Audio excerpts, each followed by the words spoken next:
from my Thrive Market order forever ago. Okay, so I'm actually so confused by this because on the back it tells you like the instructions, but it says just eggs or a substitute, but it doesn't tell you how many eggs, and it says butter, but it doesn't tell you how much butter. So like, how am I supposed to know how much to use? Like what? Am I supposed to like Google this? It's one bag. I thought this just said 1, 2, 3. I obviously didn't pay attention that it's different numbers. Anyway, it says 5 tablespoons butter, 2 eggs. I'm an idiot. Alright, so we're gonna preheat the oven to 350. Always check your oven, make sure there's nothing in I think that will fit.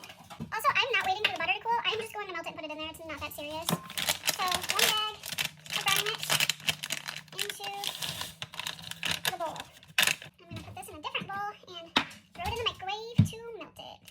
Make sure you pay attention because the last time I melted butter in the microwave, it like exploded all over my microwave and wasted like half a stick of butter. Not fun. It was also like so gross to clean up.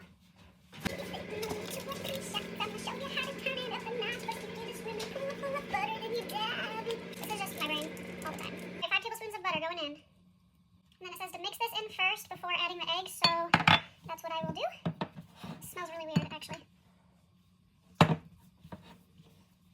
It might be gross. Alright, I'm calling that good enough. I'm gonna add in my eggs.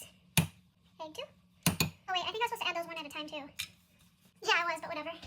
It's usually so good at following the directions for things like this, but apparently I'm not today.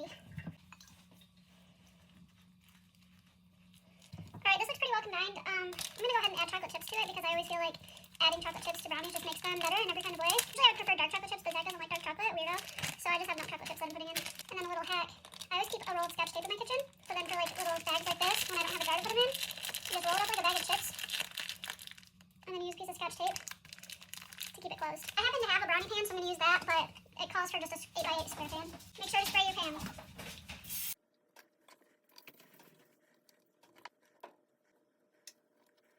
Alright, we got them all scooped and in there. These are going to go in the oven at 350 for, it says 30 to 34 minutes, but since I'm using a brownie pan, I'm going to check them in like 15 minutes. And while we wait, we clean up our mess. Alright, it's been 19 minutes that they've been in there. I checked them at 15, but they were still like very much, you could tell they weren't done in the middle.